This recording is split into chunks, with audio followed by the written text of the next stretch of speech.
Hoje, a gente vai mergulhar fundo num verdadeiro laboratório moral, que é o que a série Pluribus nos apresenta.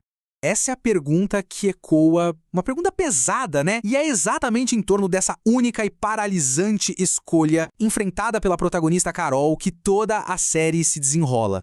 Ok, a gente vai chegar na filosofia por trás de tudo isso, mas antes é fundamental entender a realidade brutal da escolha que a Carol tem nas mãos.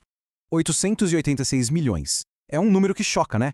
Esse é o saldo de mortos durante a junção. Foi esse evento que deu origem à tal paz da mente coletiva. E o resultado dessa paz? Bom, a gente ouve de um dos membros do coletivo, o Larry, nós amamos tudo. Só que essa paz construída em cima de morte e canibalismo acaba gerando uma felicidade meio estéril. Um lugar onde a criatividade de verdade, a crítica, simplesmente não existem mais. Certo. Para a gente conseguir entender o porquê da hesitação da Carol, vamos olhar para a decisão dela através de 6 lentes diferentes. As lentes de 6 pensadores que encararam de frente os horrores do totalitarismo no século XX.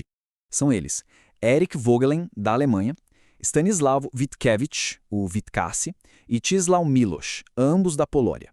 O francês Raymond Aron, Tzvetan Todorov, que nasceu na Bulgária, mas viveu na França, e, por fim, o dinamarquês Søren Kierkegaard.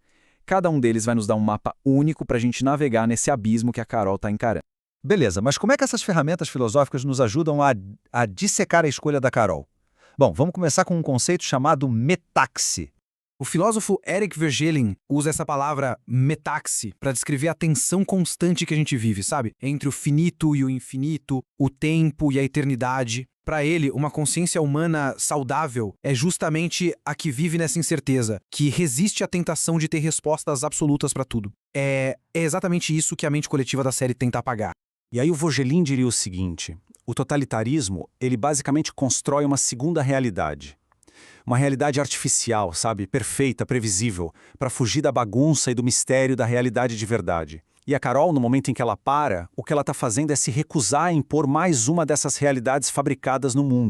E o mais curioso é que o artista polonês, Witkassi, ele meio que previu isso. Para ele, a grande ameaça não era nem uma ditadura imposta pela força. Não, era o desejo das próprias pessoas de abrir mão da sua individualidade, de se entregar voluntariamente a uma ordem coletiva perfeita, só para se livrar desse peso que é ser um indivíduo. Isso nos leva a um outro conceito, chamado Catman, trazido pelo Czesław Miłosz. É um termo que descreve aquela atitude de, sabe, por fora concordar com tudo, seguir a cartilha do sistema opressor, mas por dentro manter as próprias crenças. O problema é que, como Miłosz viu de perto, essa duplicidade vai corroendo a pessoa por dentro, aos poucos. E aqui a gente chega no coração do dilema da Carol visto pelos olhos do Tzvetan Todorov.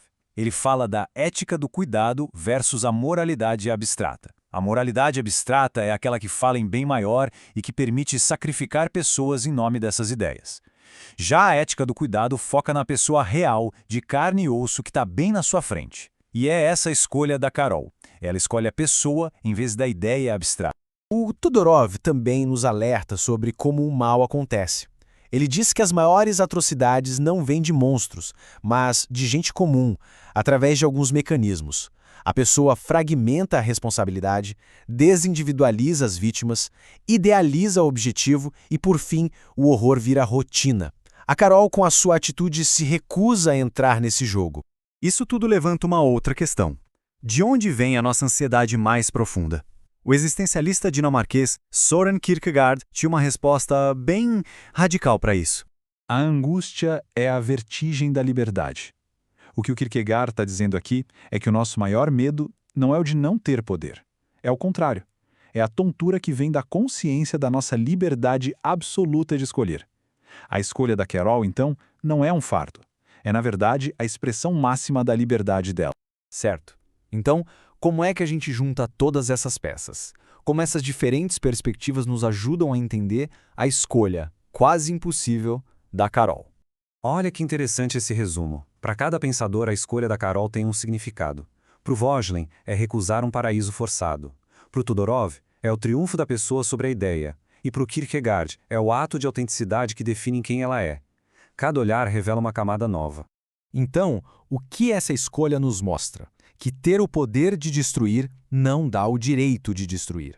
que talvez as virtudes que nos fazem humanos não sejam compatíveis com a simples sobrevivência. E o mais importante, a gente não escolhe com base em quem já somos. A gente se torna quem somos através das nossas escolhas.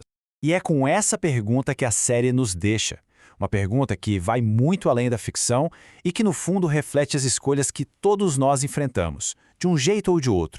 Vale dizer que toda essa nossa exploração de hoje foi baseada num ensaio fascinante chamado E Pluribus Unum, escrito pelo autor Daniel Alvão de Carvalho Júnior.